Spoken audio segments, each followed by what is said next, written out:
इतने रत्न दिए हैं कैसे जिससे देश महान है। भारत की संस्कार व्यवस्था ही रत्नों की खान है। भारत की संस्कार व्यवस्था ही रत्नों की खान है।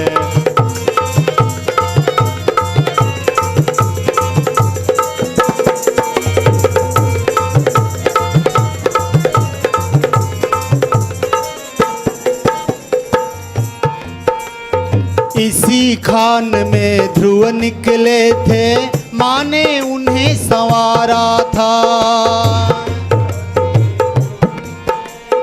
माँ ने उन्हें संवारा था। इस हीरे को नारद जी ने थोड़ा और निखारा था। इस हीरे को नारद जी ने थोड़ा और निखारा था। तप की चमक लिए जा बैठा परम पिता की गोद में। हाँ, परम पिता की। कितनों का बचपन कट जाता है आमोद प्रमोद में। हाँ, है आमोद प्रमोद में। भारत की संस्कार व्यवस्था ही रत्नों की खान है।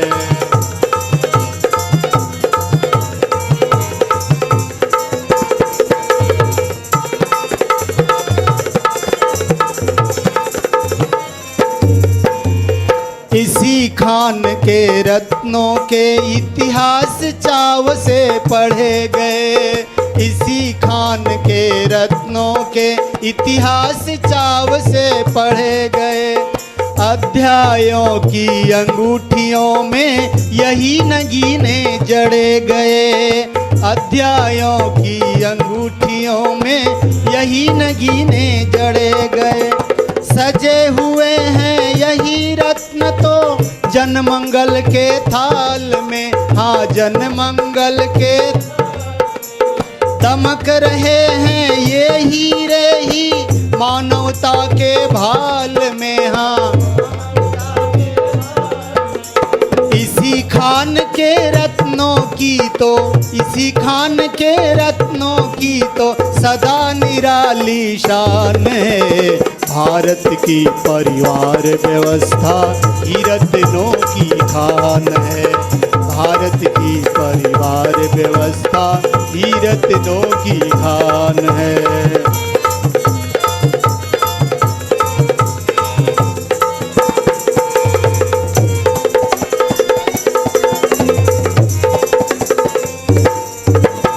ऐसे ही परिवार चाहिए फिर से नवनिर्माण को। ऐसे ही परिवार चाहिए फिर से नवनिर्माण को। जहाँ देव संस्कार मिल सके धरती के इंसान को।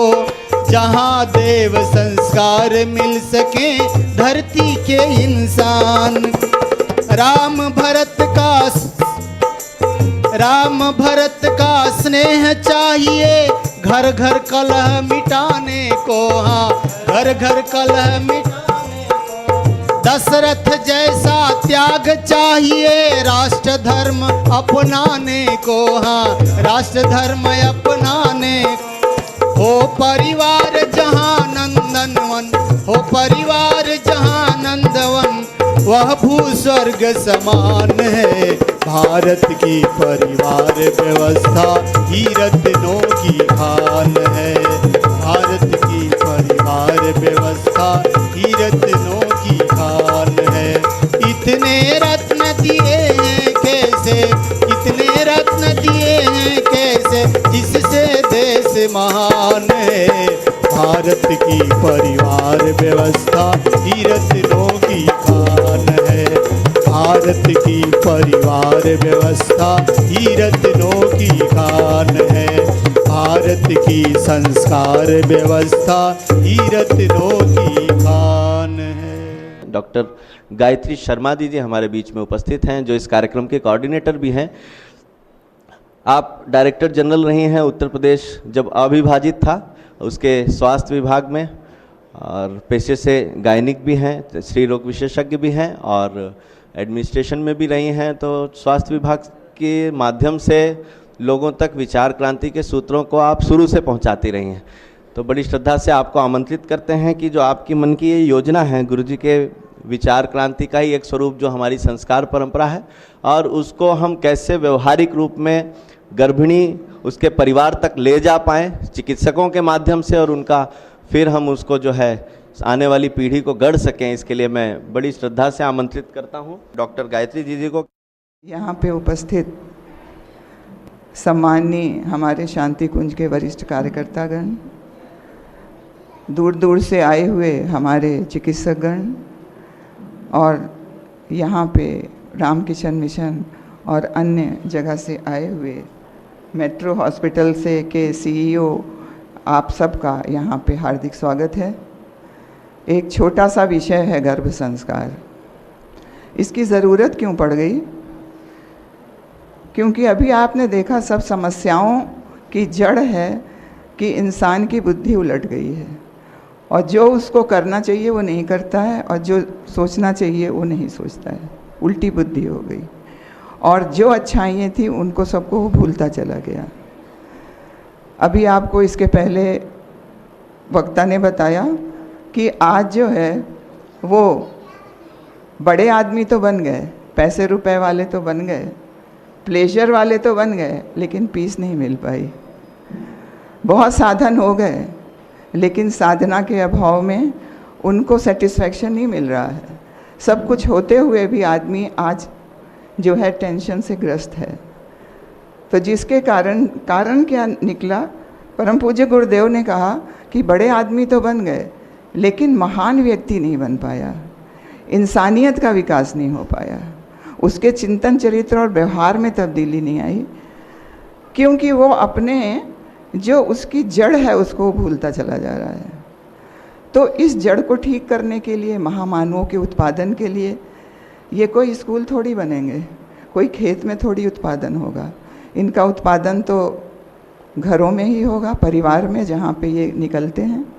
और परिवार में भी जो मेन पॉइंट है वो है माँ।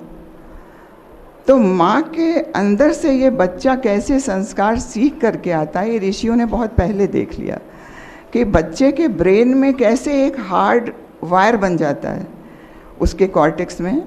तो इसको हमारे ऋषियों ने पहले देखा। हम आप चाहते हैं कि पूछिए किसी से, किसी भी कपल से पूछिए तो आप कैसा बच्चा चाहते हैं, तो हर व्यक्ति यही कहेगा कि मैं तो अपने बच्चे को डॉक्टर बनाऊंगा, इंजीनियर बनाऊंगा, आईएएस बनाऊंगा, और कोई साइंटिस्ट भी बनाने की सोच लेगा, कोई गांधी जी जैसा बनाने के लिए, कोई पीटी उषा जैसी लड़की जो कि इंटरनेशनल में अपना गोल्ड मेडल लेके आई, विवेकानंद जी जैसा कोई संत महात्मा भी बनाना चाहेगा। लेकिन ये कैसे संत महात्मा बन गए, ये कैसे इतने आगे बढ़ गए, इसके विषय में हमें ज्ञान ही नहीं है। तो इनके विषय में ज्ञान ऋषियों ने कराया था। ये कोई स्कूल जा कर के या इधर उधर से नहीं सीख सकते, ये सीख सकते हैं माता के गर्भ से। माँ ही निर्माता होती है बच्चों की। कहते हैं mother is an architect of child. कैसे? आप देखिए, भुवनेश्वरी देवी ने तप करके उन्होंने विवेकानंद जी को पैदा कर दिया।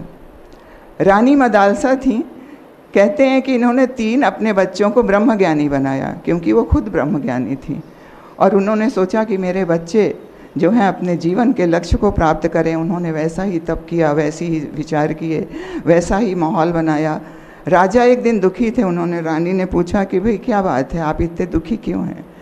राजा ने कहा भाई सब ब्रह्मज्ञानी बनेंगे तो अब हमारी उम्र बढ़ रही है, तो मेरा राजपाट कौन संभालेगा? उन्होंने कहा बस इतनी सी बात, ये तो मेरे हाथ की बात है, मेरी चुटकी की बात है, आप बताइए, राजा बनाना चाहते हैं, मैं वैसा बच्चा दूंगी। तो रानी मदालसा ने वैसा ही माहौल तैयार किया, अपने कमरे को वैसे ही सुसज्जित किया, शौर्य और साहस की किताबें पढ़ी। राजा जी के भी दिमाग में वैसे ही शौर्य साहस की बातें भरी, और फिर उन्होंने ये संकल्प लिया कि अब की जो हमारा बच्चा होगा वो राजा बनेगा, चक्रवर्ती सम्राट बनेगा। और दोनों के, जैसे अभी आपको बताया कि गर्भाधान संस्कार, ये सबसे पहला संस्कार था, क्योंकि जैसे माँ बाप के विचार होते हैं उस समय, वैसे ही बच्चा बन जाता है, क्योंकि जब वो फर्टिलाइजेशन होता है दोनों का, तो उसके अंदर एक जीव आता है, और वो जीव तब वही आएगा जो ये देख रहा है कि मेरे लायक कहीं एक स्पेस है। जैसे मान लीजिए अच्छा जीव होगा तो वो अच्छी जगह ढूंढेगा, एक कोई बिजनेसमैन होगा वो बिजनेसमैन का अपना वूम ढूंढेगा। इसी तरह से जो शौर्य और साहस वाला कोई जीव होगा वो उनका ढूंढा, और वो बच्चा उन्हीं की वजह से वो चक्रवर्ती सम्राट बना। अभिमन्यु की बात सब लोग जानते हैं। पहले तो ये होता था ये सब जितनी इंडिया की ये सब भगवान हैं और जितने ये सब हैं कपोल कल्पित कहानियाँ हैं। अब तो विज्ञान भी कह रहा है ये सब सही है कि अर्जुन ने अपने गर्भ में सुभद्रा ने अपने गर्भ में ही अभिमन्यु को हर शिक्षा दे दी थी, और वैसे उसके पिता थे अर्जुन। और जब आपको पता है कि जब वो चक्रव्यूह के बारे में बता रहे थे तो आखिरी चक्र को तोड़ने में सुभद्रा सो गई थी, और फिर उस चक्र को ना तोड़ने के कारण उस पुत्र को अपनी जान गंवानी पड़ी थी। आज देखा जाए तो सब सुभद्राएं सोई हुई हैं, और अपने बच्चे को कैसे संस्कार देना है इसके बारे में वो सब भूल गई हैं। उन्हीं को फिर से जगाना है, उन्हीं को फिर से जगाना है। सीता जी ने लव कुश को, शकुंतला ने भरत जैसा बिना पिता के उसको पाल करके चक्रवर्ती सम्राट, ये भारत देश उसी के नाम से है। मारिया बोनापार्ट ने, ये भी एक वॉरियर थी, और मारिया ने हमेशा चाहा कि मैं ऐसा बच्चा पैदा करूं जो कि अपने देश को और अपनी जो उनकी रेन है उसको जो है वो पूरा करे। तो खुद तो वॉरियर थी, वॉर में जाती थी, और जब ये नेपोलियन बोनापार्ट पैदा हुआ तो आप सभी जानते हैं कि नेपोलियन बोनापार्ट ने क्या किया। पुतली देवी ने गांधी जी को, और जीजाबाई ने, जीजाबाई के समय में पूरा मुग़ल सम्राट था, और वो चाहती थी कि हम कोई ऐसा एक राज्य बनाएं जो हिंदुओं का राज्य हो। और वैसे ही बच्चे को उन्होंने अपने बचपन से अपने पेट से पाला, और वैसे ही उनको शिक्षा दी, और शिवाजी जैसा पुत्र जिन्होंने मुग़लों के जो थे छक्के छुड़ा दिए थे। ऐसी माँ क्यों? क्योंकि ये जानती थी, हमारे ऋषि परंपराओं को जानती थी, और उन्होंने उसी तरीके से अपने विचार को, अपने आहार विहार को ये सब बनाया, और ऐसे पुत्रों को जन्म दिया। आज भी है ये सेरेमनी होती है, उसको वूम सेरेमनी मैंने इसलिए दिया कि क्रिश्चियंस में भी होती है, जिसको कि बेबी शावर कहते हैं। तो बेबी शावर में क्या होता है, 6th मंथ में सारे फ्रेंड्स, उसके घर वाले सब इकट्ठा होते हैं, और कुछ बच्चे के सामान और कुछ माँ का सामान जो होता है उसको वो देते हैं। ये सब भौतिक चीज़ें वो उपलब्ध करा देते हैं, लेकिन बच्चे का mental, spiritual and emotional development कैसे हो वो उस सेरेमनी में रह जाता है। इसी तरह से पारसीज़ में होता है, और इसी तरह से मोहम्मडन में भी होता है। 6 मंथ में उनके यहाँ भी इसी तरह से बेबी शावर सेरेमनी होती है। लेकिन इससे बाहरी उपलब्धि तो हो जाती है, लेकिन बच्चे का mental, spiritual and emotional development कैसे हो वो रह जाता है, और वो रह जाता है उसको ऋषियों ने हमारे यहाँ पुंसवन संस्कार का नाम दिया। गर्भाधान, पुंसवन और सीमांतोन्नयन, ये 3 ऐसे संस्कार हैं जो कि गर्भ के समय ही कराए जाते हैं, इतने इम्पॉर्टेंट हैं। तो गर्भाधान के समय जो है वो स्पर्म और ओवा को ट्रीट करते हैं। ऋषियों के जो हमारे मंत्र हैं और यज्ञ के माध्यम से जो मैग्नीफाई हो जाते हैं, उससे विचार बदलते हैं, उससे माँ और पिता के विचार बदलते हैं, और फिर जब वो संस्कार होता है तो फिर वैसा ही बच्चा उत्पन्न होता है। तो ये है गर्भाधान। पुंसवन संस्कार होता है 3rd मंथ में, और 3rd मंथ में भी बच्चे का ब्रेन डेवलप होता रहता है। तो उन्होंने देखा कि ये बच्चा जब से पेट में आता है, from the day of conception, और ये बराबर इसका ब्रेन बढ़ता रहता है, और उस ब्रेन पे इम्प्रिंटिंग होती रहती है। तो उन्होंने ये कहा कि बच्चे का जब ब्रेन डेवलप हो रहा है उस समय अगर हम उसके अंदर अच्छी चीज़ें डाल देते हैं तो वो बच्चा एक अच्छा इंसान बन सकता है, क्योंकि वो हार्डवायर हो जाएगा और उसके नेचर में आ जाएगा, उसके स्वभाव में आ जाएगा, और वो बच्चा अच्छे काम के लिए आगे बढ़ेगा। तो पुंसवन संस्कार को तीनों को परम पूज्य गुरुदेव ने कहा आज हर बच्चा जो है एक्सीडेंटल चाइल्ड है। एक्सीडेंटल चाइल्ड, कुछ नहीं समझ में आता, हो गया तो हो गया, चलो ठीक है, बच्चा आ गया। पहले बच्चे में बड़ी खुशी हुई तो थोड़ा बहुत कर लिया। और हमारे यहाँ भी अब ये, और फिर दूसरा जो है पुंसवन, और तीसरा है सीमांतोन्नयन, ये तीनों को परम पूज्य गुरुदेव ने चूर्ण बना दिया और तीनों को चूर्ण को कह दिया उन्होंने ये गर्भ संस्कार है। तो तीनों का फ़ायदा उस गर्भ संस्कार सेरेमनी में। क्यों? क्योंकि आज आदमी के पास समय नहीं है ये सब करने का, तो कम से कम एक संस्कार तो करा सकता है, शुरू तो हो, उसके बाद फिर जानकारी हो जाएगी। अब विदेशों में लोगों को जानकारी है किसकी, कि हमारे पास जब पैसा आ जाए, जब हम बच्चे को पालने लायक हमारे पास घर बन जाए, जब उसको पढ़ाने के लिए हमारे पास इकोनॉमिकली हम वेलबींग हो जाएं, तब हम बच्चा पैदा करेंगे। और वो प्लान बच्चा पैदा करते हैं। हमारे यहाँ तो वो भी नहीं सोचते, चाहे जितने आ जाएं, चाहे जैसे आ जाएं। तो इसके लिए परम पूज्य गुरुदेव ने कहा कम से कम एक से तो शुरुआत हो, तो उन्होंने इसको वूम सेरेमनी नाम दिया, गर्भ महोत्सव, गर्भोत्सव जिसको कह सकते हैं। तो गर्भोत्सव के बारे में तो हम आपको बाद में बताएंगे।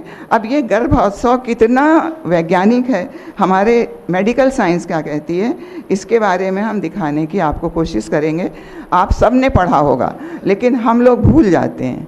मन की एक क्वालिटी है कि हर चीज़ थोड़े दिन के बाद भूलने लगता है, अनटिल अनलेस उसको रिमाइंड ना करते रहें। तो रिमाइंडर के लिए हम ये बता रहे हैं, आप सबको मालूम है कि एम्ब्रियोनिक डेवलपमेंट जो होता है उसमें शुरू के जो 5 महीने 4 महीने होते हैं वो बड़े इम्पॉर्टेंट होते हैं।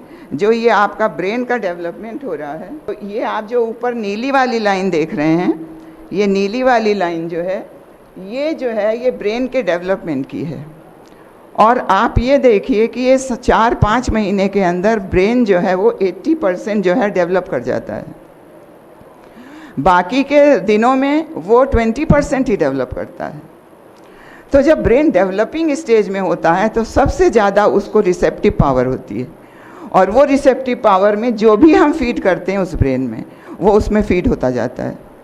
मतलब इवन जो बच्चा मदर कंसीव करती है, जब जाइगोट लेवल में वो होता है, तभी कहते हैं हर सेल में सबकॉन्शियस माइंड है। तो हर सेल में सबकॉन्शियस माइंड होता है, और जो जीव आता है वो सबकॉन्शियस माइंड अपने पूर्व जन्म का लेके आता है, और सबकॉन्शियस माइंड में ही हमारे संस्कार होते हैं, उसी में वो फीडेड रहता है। तो वो जीव पता नहीं कौन से संस्कार लेके आ रहा है, अच्छे संस्कार लेके आ रहा है, बुरे संस्कार लेके आ रहा है। ये हमारे स्पिरिचुअल साइंटिस्ट, जिसको हम ऋषि कहते हैं, उन्होंने ये जान लिया कि इस बच्चे के अंदर कोई संस्कार ऐसे होंगे जिनको कि अच्छे नहीं होंगे, तो उनको भी हमें ट्रीट करना है मंत्रों के माध्यम से। गर्भवती माता के और उनके घर वालों के आचार विचार, आहार विहार को बदल करके ये हमको चेंज करना है।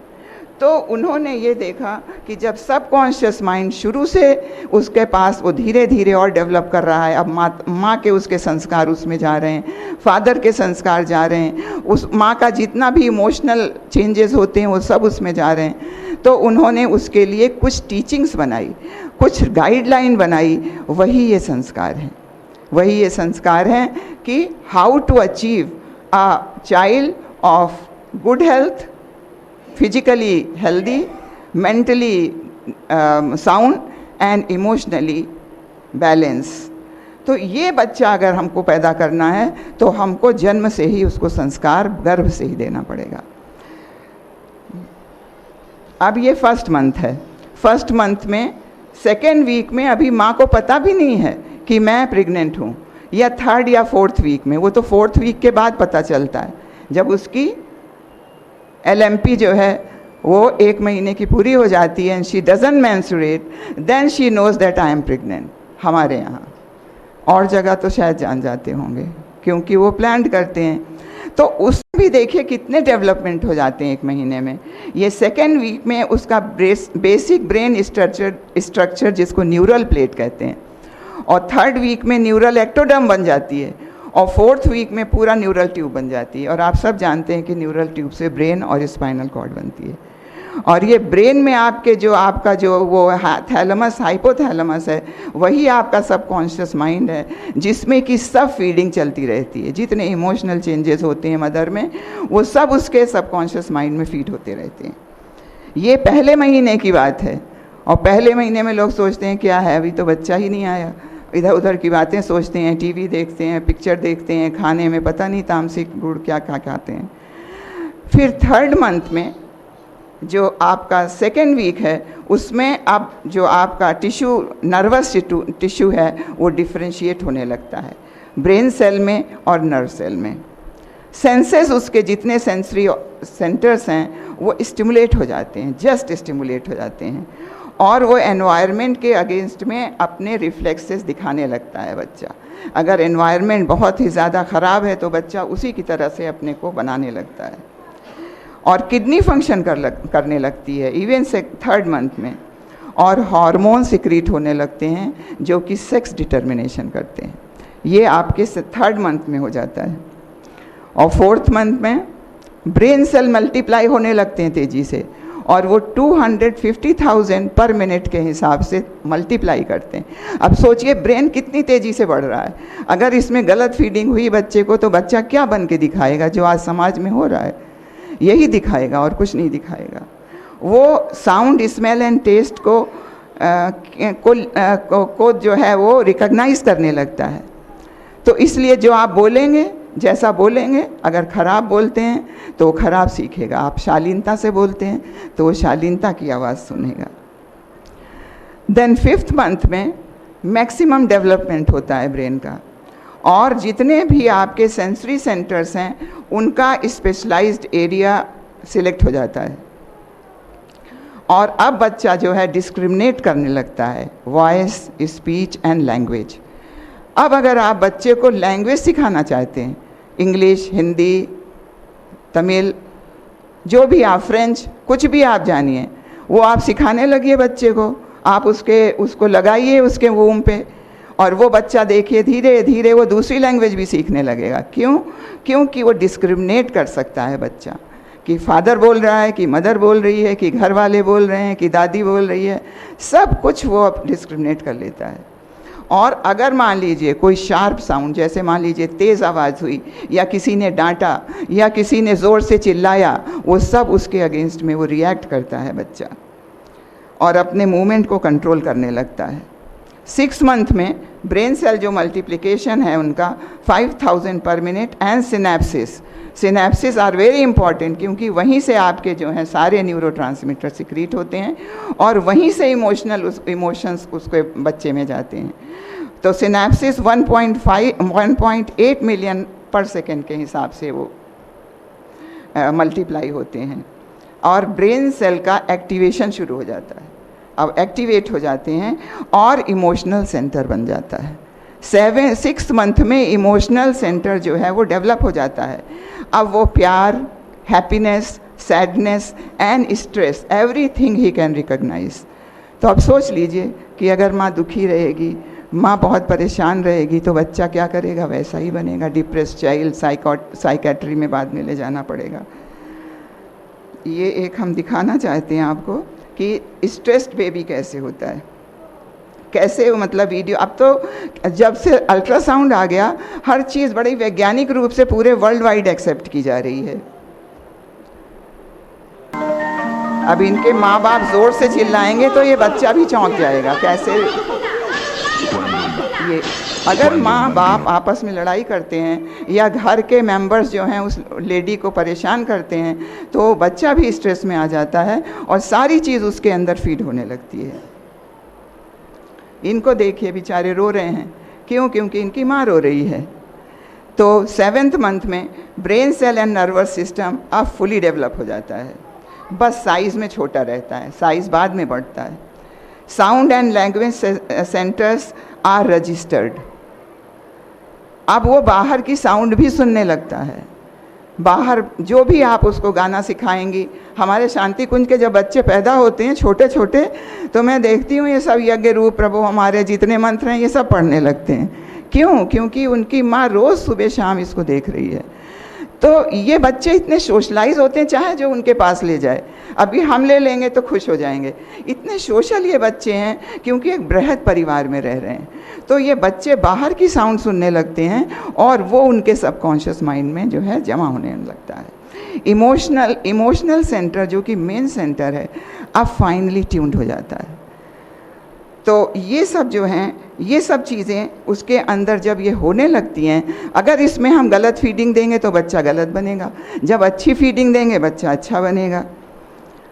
अब इफ़ेक्ट ऑफ साउंड हम ये आपको दिखाना चाहते हैं कि ये दिखाया है कि साउंड का इफ़ेक्ट हमारे निर्जीव चीज़ों पे कैसा पड़ता है। ये एक जापानीज़ हैं और ये जापानीज़ साइंटिस्ट ने उसने 3 बीकर में राइस रखा और उसमें पानी डाल दिया और उसने एक में देखिए कहा थैंक यू, उसको अच्छी अच्छी बातें, लव प्यार की बातें कही। दूसरे वाले को उसने बहुत ही गुस्से में डांटा और तीसरे वाले को उसने कुछ नहीं किया, तीसरे बीकर में। तो क्या हुआ कि जो पहला बीकर था जिसको उसने प्यार से बोला था और अच्छी अच्छी बातें थैंक्स बोला था, उसमें जो है वो फर्मेंटेशन स्टार्ट हो गया, ग्रोथ स्टार्ट हो गई। ये अभी दिखाएंगे इसमें ये। और जो दूसरा वाला था जिसको उन्होंने बहुत ही गुस्से में और बहुत ही गंदी गंदी बातें कही थी, वो ब्लैक हो गया, उसमें फंगस जम गया। और तीसरा जिसको उन्होंने नेग्लेक्ट कर दिया था, वो वाला बीकर में थोड़े से अच्छे बने और थोड़े से, ये देखिए इसमें फर्मेंटेशन स्टार्ट हो गया। ये पहला वाला है और ये दूसरा वाला देखिए ब्लैक हो गया। ये एक जापानीज साइंटिस्ट की बात हम आपको दिखा रहे हैं। और ये तीसरा जो बीकर है ये आधा अच्छा और आधा खराब, क्योंकि वो चला गया, उसने इसको अवॉइड किया, इग्नोर किया। तो इग्नोर करने का भी इफ़ेक्ट है। देखिए मानसिक आपका जो इफ़ेक्ट है वो भी उस पर पड़ता है, इसी तरह से हमारे बच्चों में पड़ता है। तो ये तो हमने खाली ब्रेन का स्ट्रक्चर दिखा दिया, उसके बीच में जो येलो स्पॉट है उसके इधर उधर जो है वही है आपका सबकॉन्शियस माइंड, वही है आपका थैलेमस हाइपोथैलेमस, जहाँ की सारे हमारे इमोशंस इकट्ठा होते हैं। और वो इमोशंस बच्चों में जब बहुत दिनों तक रहते हैं तो वो फिर कॉर्टेक्स में चले जाते हैं और कॉर्टेक्स में जाके वो हार्ड वायर बन जाते हैं। फिर उसको no one can delete it except कोई सत्ता आकर के उसको करे।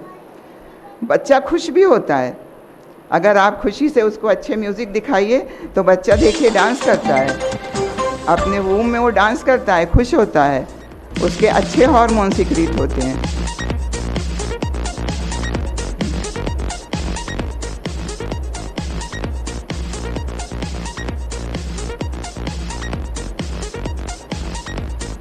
ये बिल्कुल मतलब अल्ट्रासाउंड की रिपोर्ट हम आपको दिखा रहे हैं। मेरे नायक जी ने एक अल्ट्रासाउंड किया था, उस बच्चे से हम लोगों ने बात की तो वो बच्चा जो है इधर फेस टर्न किया हम लोग की तरफ और तुरंत वो शक करने लगा। उस दिन वो उनकी मिश्रा जी की बिटिया थी। तो अब ये देखिए 8th मंथ में बच्चा now all senses are fully operated, centre of memory and learning establish हो जाती है। अब तो सब कुछ याद करने लगता है, जो आप याद करा दीजिए उसको याद कर लेगा, अच्छी अच्छी बातें याद करेगा, ख़राब बातें तो वो भी याद कर लेगा। वो जब हाई लेने लगता है वो शाउट करने लगता है, अगर आप उसको कुछ गलत बात हुई तो वो शाउट भी करेगा और इनगल्फ भी करने लगता है। सारे सेंटर्स डेवलप हो जाते हैं 8th मंथ में। अब देखिए बच्चा बात कैसे करता है।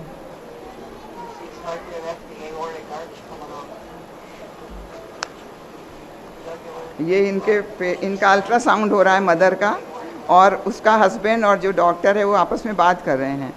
और अभी देखिएगा ये बच्चा बोलेगा, ये जो है उसका पापा कहता हाउ डू यू डू, तो वो भी कुछ मुँह घुमाएगा कि कुछ बोलेगा।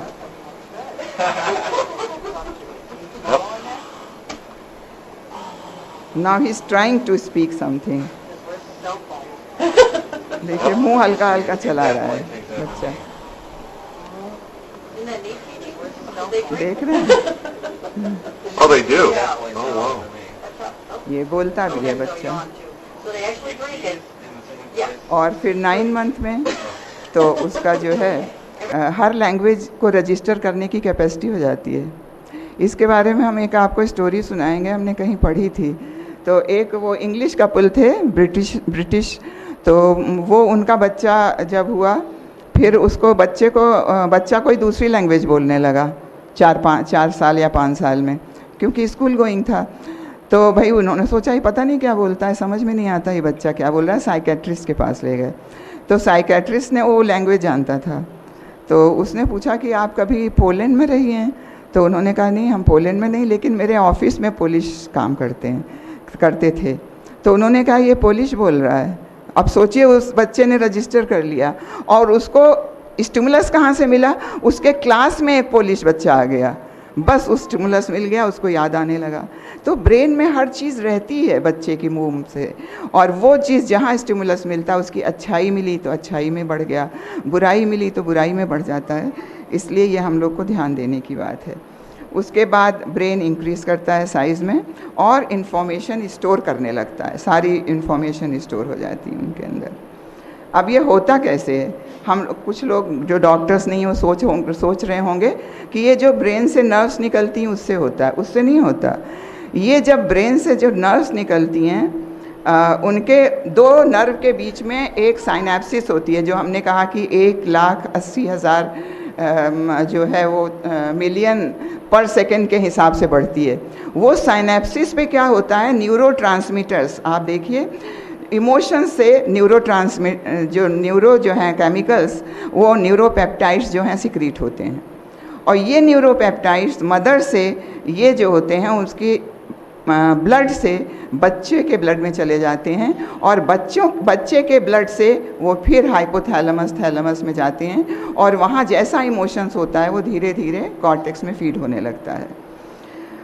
तो अगर हम बच्चे को अच्छा IQ, EQ और SQ means spiritual question, EQ means emotional question and IQ means intelligence question, अगर हम इंटेलिजेंसी इमोशनली एंड स्पिरिचुअली बच्चे को अच्छा बनाना चाहते हैं, तो हमको वैसे न्यूरोट्रांसमीटर्स को सिक्रीट करने के लिए बच्चे को भोजन देना पड़ेगा, और वो भोजन केवल इमोशन से मिल सकता है। तो आप राइट साइड लेफ़्ट साइड पे देखिए, जब बच्चा मदर खुश रहती है तो उसके अंदर से गुड हार्मोन्स रिलीज़ होते हैं, जिसको कि आप सभी जानते हैं कि सीरोटोनिन, एनकेफेलिन एंड ये सब सिक्रीट होने लगते हैं, और एंडोर्फिन। तो ये जो हैं फील गुड हार्मोन भी कह सकते हैं। ये हार्मोन्स जो हैं जब सिक्रीट होते हैं तो बच्चे के जो सबकॉन्शियस माइंड है उसमें baby of good EQ have good qualities, उसके अच्छे इमोशनल डेवलपमेंट होते हैं और गुड क्वालिटीज़ डेवलपमेंट होती है, जैसे happy child, relax child, attentive child, cheerful child, good in academics and relationship and communication. जो बच्चा डिप्रेस्ड होगा वो क्या कम्युनिकेट कर पाएगा, एंड सेल्फ इस्टीम, उसका बहुत सेल्फ रिस्पेक्ट होता है अंदर से, एंड इनर साइलेंस, अंदर से शांत रहता है वो बच्चा, good in decision making and creative and increase in logical skill. EQ help to cope up with every area of life. EQ intelligent होना एक अलग बात है, बट इमोशनली कॉम्पिटेंट होना एक अलग बात है। एक बहुत अच्छा कोई उसने MBA किया पता नहीं कहाँ से, अहमदाबाद से और कहाँ से, और खूब अच्छा उसने पढ़ के आया, टॉपर था, लेकिन उस MBA वाले ने जिस फैक्ट्री को ज्वाइन किया उस फैक्ट्री में उसका EQ नहीं था, सबको हड़का के, सबको डांट के और सबको ऐसे काम लेना चाहता था। तो इंटेलिजेंट तो बहुत था, टॉपर था, बट इमोशनल नहीं था, emotionally he was not competent. तो फैक्ट्री में तहलका मच गया, स्ट्राइक हो गई, उसी दिन उनको निकाल बाहर किया गया। तो ऐसा बच्चा जो इमोशनली कॉम्पिटेंट होता है, he is adjust all over. तो उसी के लिए ये जो है हमको इसके लिए एटमॉस्फेयर बनाना पड़ता है कि इमोशनल डेवलपमेंट बच्चों का हो, जो ऋषियों ने हमको संस्कार परंपरा दी। और अगर स्ट्रेस्ड है मदर, अपने पति की तरफ से, अपने सास ससुर की तरफ से, या किसी की तरफ से, समाज की तरफ से, जहाँ से भी स्ट्रेस उसको आया है, तो हमारे अंदर एड्रेनलिन एंड नॉर एड्रेनलिन, तुरंत मान लीजिए किसी ने डांटा तो उसको नॉर एड्रेनलिन फेस करने के लिए तो उसके अंदर आ ही जाता है। एंड अगर ये स्ट्रेस थोड़ी देर और रहा तो 20 मिनट्स के बाद फिर कॉर्टिसोल आ जाता है। एंड कॉर्टिसोल क्या करता है, उसको फिजिकली एंड मेंटली प्रिपेयर करता है कि how to face these problems. लेकिन अगर फिर भी ये एग्जिस्ट करता है स्ट्रेस, तो क्या हो जाता है, दो तरीके की इफ़ेक्ट होते हैं बच्चों में।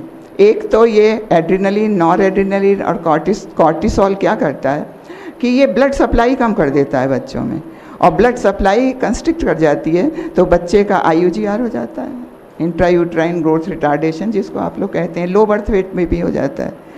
और यही बच्चा जो है उसके जो ऑर्गन्स हैं वो भी कम डेवलप करते हैं।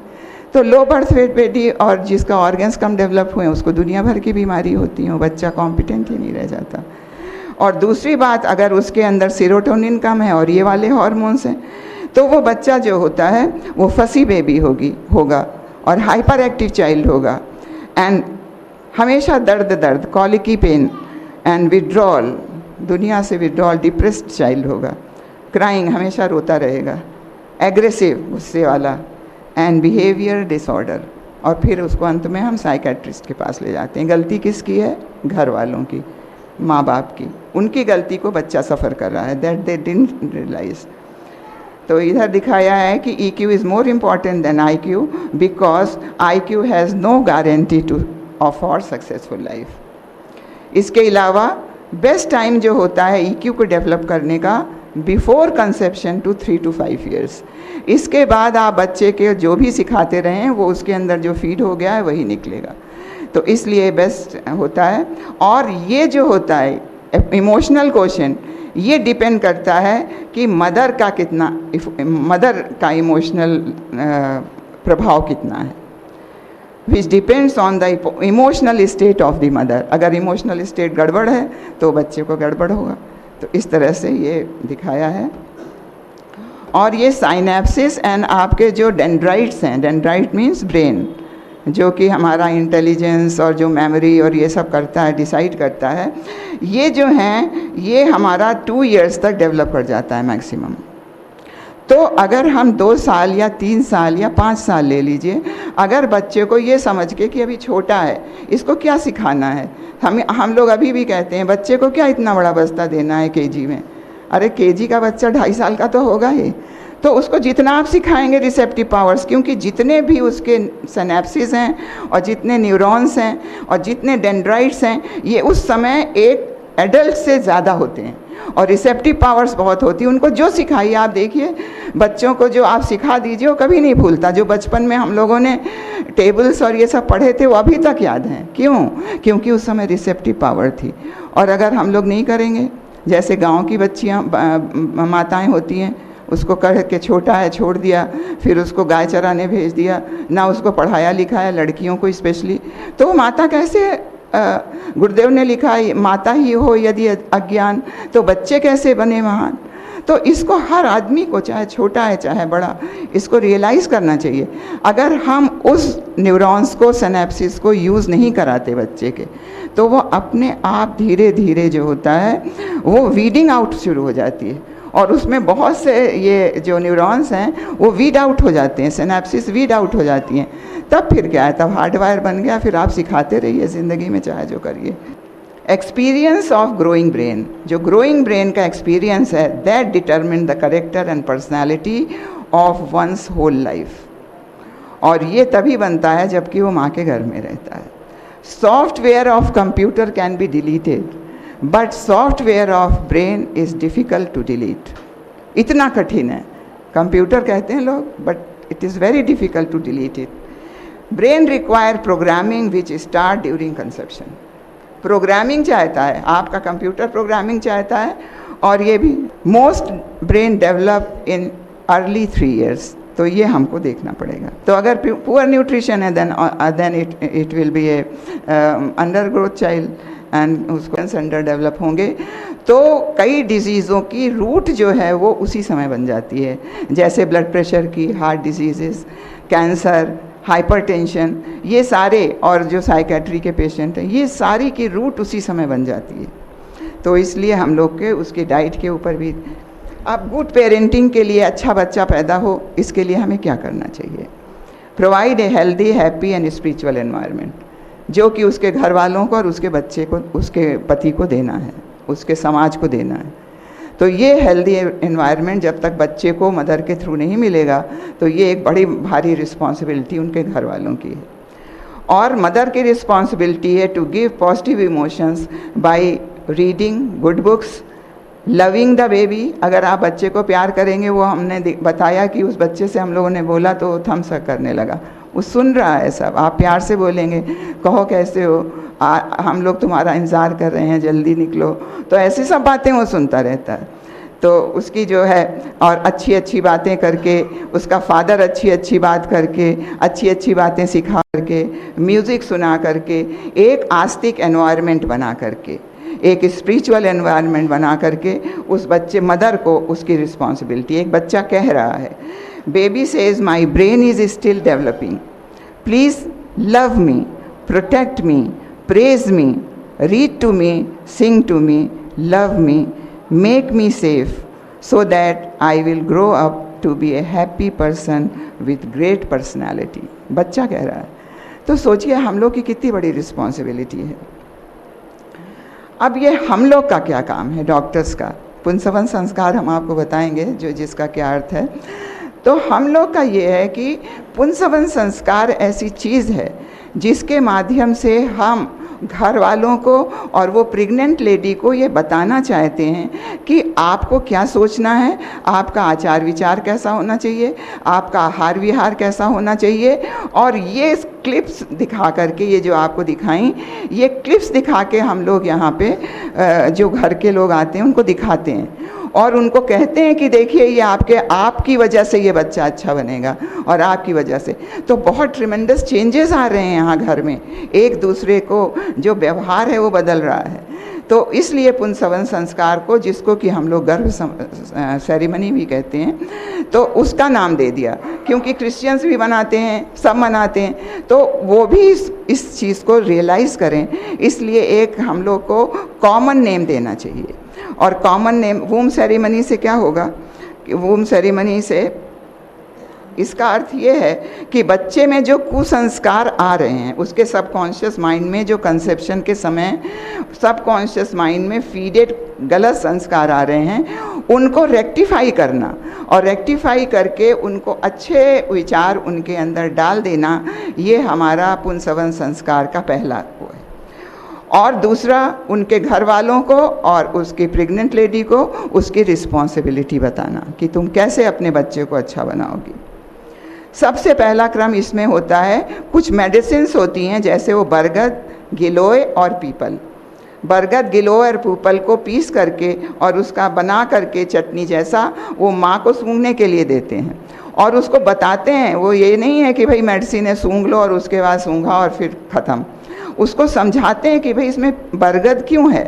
बरगद इसलिए है कि बरगद विशाल है और बरगद जो होता है वो उसकी जो प्रॉप रूट्स होती हैं वो फिर से जो है वो नया स्टेम बना ले, नया पेड़ बना लेती हैं। तो तुम्हारा बच्चा बचपन में से लेके वृद्धावस्था तक हमेशा यंग बना रहे, वो विराट विशाल बनता चला जाए, इस भावना से ये आप इसमें बरगद की चीज़ें मिली हुई हैं। आप ये ध्यान करिए कि आपके बच्चे में विशालता के गुण, दूसरों को शेल्टर देने का गुण, बड़ा है तो बहुत सारी चिड़ियाँ आती हैं उसमें, शेल्टर देने का गुण आपके अंदर आ रहा है।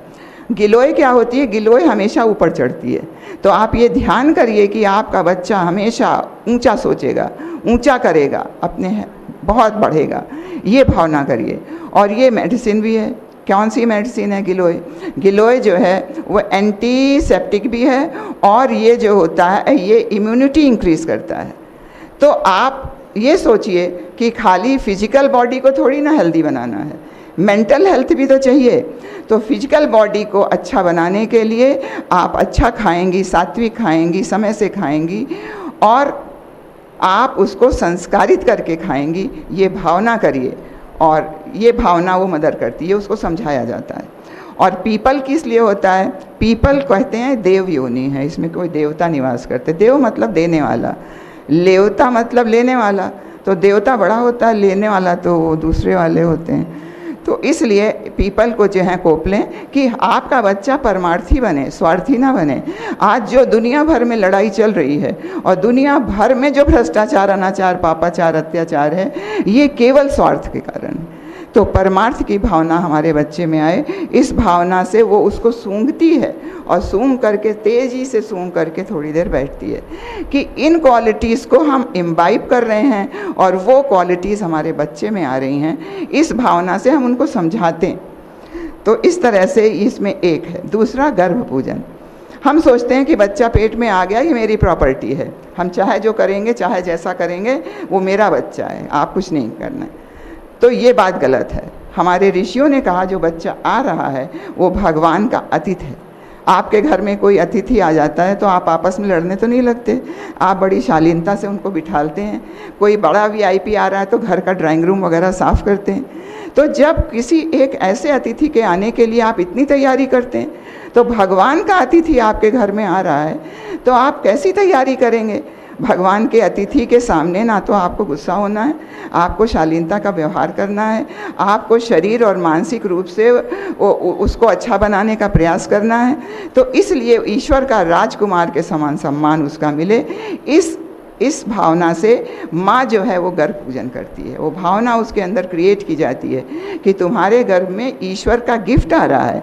He is guest, he is your divine guest, he is your divine guest. तो आपने डिवाइन गेस्ट के लिए तुम अच्छा सोचो, अच्छा बोलो, अच्छा खाओ, अच्छा पढ़ो, अच्छे संगीत सुनो। ये नहीं कि टीवी में सीरियल देख रहे हैं दुनिया भर के, ये सब चीज़ें हटाएंगे। 9 आगंतुक का स्वागत होता है और उसमें प्रार्थना की जाती है भगवान से कि ये जो हमारे यहाँ डिवाइन आ रहा है उसको ईश्वर की जो है वो सद्भावना और ईश्वर की उसको अनुदान मिले, आशीर्वाद मिले। उसके बाद उस बच्चे को आश्वस्त करते हैं, उसको जो है उसको आश्वासन देते हैं। पहले तो माँ देती है, पेट पे हाथ रख के वो आश्वासन देती है कि आप मेरे, उसको समझा दिया पहले से कि देखो तुम अपने बच्चे को आश्वस्त करो कि हम तुमको शरीर से स्वस्थ रखने के लिए ये खाएंगे, ये पिएंगे, ये बोलेंगे, ये चालेंगे, और मन से स्वस्थ रखने के लिए एक आस्तिक वातावरण बनाएंगे जिसमें हम पूजा करेंगे, अच्छी अच्छी कहानियाँ सुनाएंगे। तो ये उसको आश्वासन वो माँ देती है।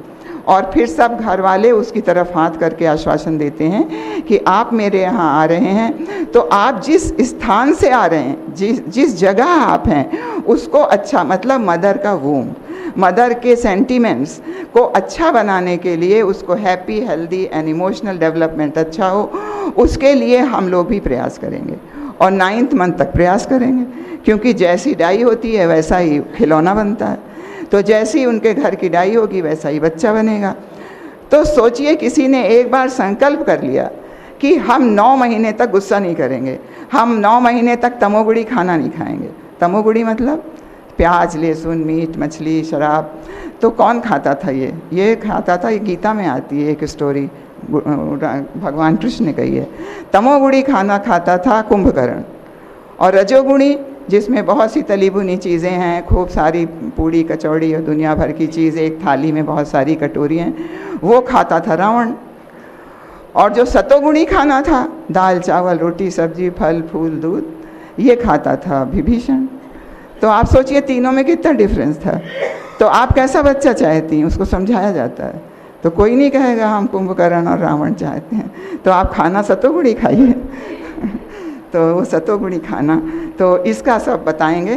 तो अगर उसने घर में 9 महीने तक प्याज लहसुन नहीं बनाया तो लिटरली मानिए कि कहते हैं 21 दिन तक कोई काम बार बार करिए तो वो आपका स्वभाव बन जाता है, और फिर करते रहिए तो आपका संस्कार बन जाता है, और वही संस्कार हमारी आत्मा के साथ जाता है। तो जो 9 महीने तक आप गंदगी छोड़ देंगे तो आपका घर स्वर्ग हो जाएगा। संकल्प तो लीजिए, उससे संकल्प कराया जाता है। और फिर विशेष आहुतियाँ डाली जाती हैं। आहुतियाँ मतलब कि दान देने की प्रवृत्ति, अच्छे काम के लिए इकट्ठा होना।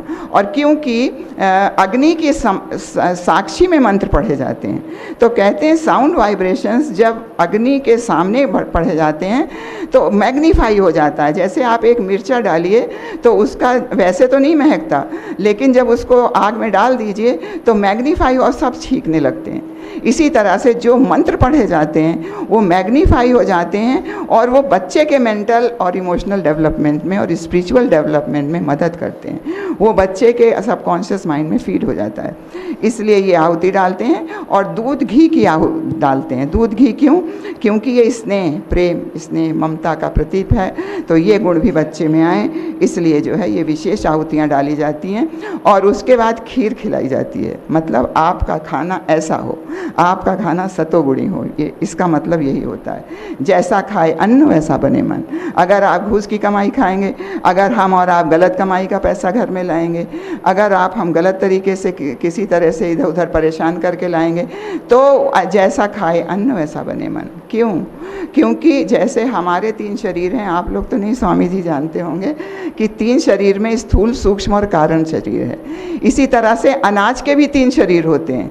उसका जो स्थूल शरीर होता है वो हमारे खाने के बाद जो चीज़ बाहर चली जाती है वो उसका स्थूल अंश है अनाज का, और उसका सूक्ष्म शरीर जो होता है वो हमको शक्ति प्रदान करता है, वही है protein, fat, carbohydrate and vitamin, वो सब आप जानते हैं। लेकिन उसका कारण शरीर क्या करता है? उसका कारण शरीर हमारा मन बनाता है, और वही कारण शरीर जो है हमारे मन को दूषित कर सकता है। इसलिए जैसा खाए अन्न वैसा आहार शुद्ध हो तत्व शुद्धि। तत्व मतलब कि हमारे आत्मा, तत्व मतलब आत्मा। तो इसलिए इसीलिए उस प्रसाद को खा करके राम लक्ष्मण और सब पैदा हुए। अच्छी संस्कारित अन्न और सात्विक मन होता है। कि चिकित्सक को क्या करना चाहिए, आप कैसे मदद कर सकते हैं कि फिजिकल वेलबींग, क्योंकि हम लोग की डेफिनेशन है complete health is a state of physical, mental, social and spiritual wellbeing. तो ये जो आपके संस्कार हैं, it is a teaching, it is a social psychological teaching है। ये किस चीज़ की? आपका रिप्रोडक्टिव साइंस की। जो रिप्रोडक्टिव साइंस हम लोग पढ़ते हैं कि भाई ऐसे हुआ, यूट्रस में आया, ये फर्टिलाइजेशन हुआ, दैट इज़ विज्ञान। और ज्ञान क्या है कि जो आपका ये बच्चे का मन और कैसे बने, this is a teaching, spiritual and psychological and social teaching सब के साथ मिलती है। तो सोसाइटी में कैसे हों, घर के लोग कैसे हों, और स्पिरिचुअली कैसे हम बनाएं, ये उसकी टीचिंग है। To get a physically healthy, mentally balance and emotionally competent child, ये बात है। तो हम लोग जो हैं डॉक्टर्स, हम लोग तो इतनी भीड़ रहती है, फटाफट लिखा, प्रिस्क्रिप्शन दिया, आयरन, कैल्शियम और प्रोटीन और ये सब खाना, ज़्यादा से ज़्यादा एक एंटीवर्मिसाइडल खा लेना और ये टीका लगवा लेना और ऐसे ऐसे चेकअप कराना। तो ये तो उसका फिजिकल वेलबींग हो गया। अब उस बच्चे का इमोशनल एंड उसका स्पिरिचुअल वेलबींग कैसे हो, उसके लिए तो हम कुछ कर ही नहीं रहे हैं बीइंग ए डॉक्टर।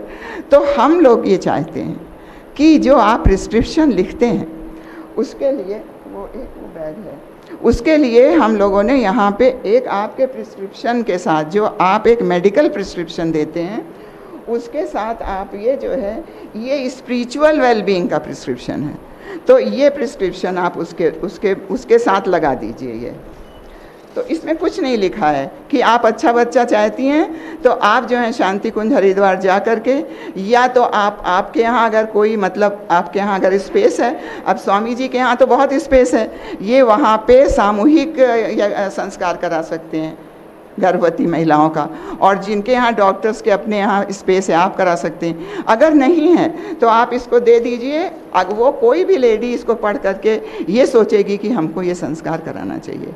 और यहाँ पूरी शांति कुंज में व्यवस्था है, ये आप लोग जो चाहेंगे कि हम इससे बच्चे का थोड़ा भविष्य भी अच्छा बना दें, केवल फिजिकल वेलबींग ना हो, तो ये आप यहाँ से ले सकते हैं और आपने प्रिस्क्रिप्शन के साथ इसको लगा देंगे तो जो पढ़ेगा वो संस्कार कराने के लिए उसके अंदर से प्रेरणा आएगी और वो इस संस्कार को कराएगा।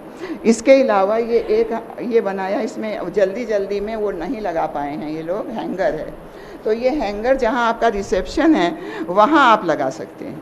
और इस हैंगर को जहाँ रिसेप्शन में आपके बहुत लोग बैठे रहते हैं तो वहाँ पे जो है वो जो लोग बैठे हैं वो पढ़ते रहेंगे, तो उनके अंदर भी प्रेरणा आएगी। हो सकता है उनके यहाँ प्रेग्नेंट लेडी ना हो लेकिन उनके पड़ोस में तो होगी, तो कहेंगे कि भाई ये तो अच्छी बात है, हमें बताना चाहिए। तो इसलिए हम लोग रिक्वेस्ट करते हैं कि इसको आप अपने यहाँ टांग लें। वैसे ये गर्भ संस्कार का आओ गढ़े संस्कारवान पीढ़ी, ये ब्रोशर्स हैं, ये आप लोग अपना पढ़ सकते हैं, लोगों को बता सकते हैं और जो इंटरेस्टेड हैं उसको दे सकते हैं। ये कुछ हम आप लोग को दे ही रहे हैं, कुछ बुक्स हैं ये दे रहे हैं। इसके बाद इसके अलावा गुरुदेव की कुछ बुक्स हैं जो कि बच्चा जब पैदा हो गया तो उसका बालकों का भावनात्मक मतलब इमोशनल डेवलपमेंट बाद में कैसे हो, जो 20% बच गया, तो उसके लिए गुरुदेव ने ये किताब लिखी, बालकों का भावनात्मक निर्माण, विकास कैसे करें, इतना अच्छी बुक है, इसको तो पढ़ा तो हमने सोचा बहुत कमी है, तो हमारे अंदर भी थी। तो भावनात्मक निर्माण कैसे करें, गृहस्थ से पहले उसकी जिम्मेदारी समझें। ये आपका है कि कैसे जो है हम अपना गर्भाधान संस्कार करने के लिए हमको क्या सोचना चाहिए। और गृहस्थ में जाने का ऐसा नहीं मौज शौक के लिए हम गृहस्थ में प्रवेश कर गए। एक बहुत बड़ी जिम्मेदारी राष्ट्र को अच्छा नागरिक देने के लिए हमारे कंधे पे लादी जा रही है, इसलिए हमारा विवाह हो रहा है। ये भावना आनी चाहिए हम सबको, किसी में नहीं आ पाती। बच्चों की शिक्षा ही नहीं, दीक्षा भी दीजिए। दीक्षा मतलब संस्कार भी दीजिए। ये अच्छी बुक्स हैं। बच्चों के शासक नहीं, सहायक बने। मतलब बच्चों को डांट डपट करके हम लोग किसी तरह से उसको मार दिया, पीट दिया, ये नहीं सोच रहे हैं भगवान का अतीत है। ये भगवान की भेजी हुई संतान हमारे यहाँ है। इसका जितना भी हम गलत करेंगे, इसके मानसिक चोट पहुँचाएंगे, हम भगवान को पहुँचा रहे हैं। यदि ये जिम्मेदारी, अगर ये भावना हमारे अंदर आ गई, तो हम कभी बच्चों के शासक नहीं बनेंगे, बल्कि सहायक बनेंगे। अभिभावकों और संतानों के बीच भावनात्मक आदान प्रदान, कैसे आदान प्रदान बच्चों के बीच में हो, कैसे हम उनके बिल्कुल डिक्टेटर ना बन के उनके सहयोगी बने। तो ये किताबें आप अपनी क्लिनिक में रख सकते हैं।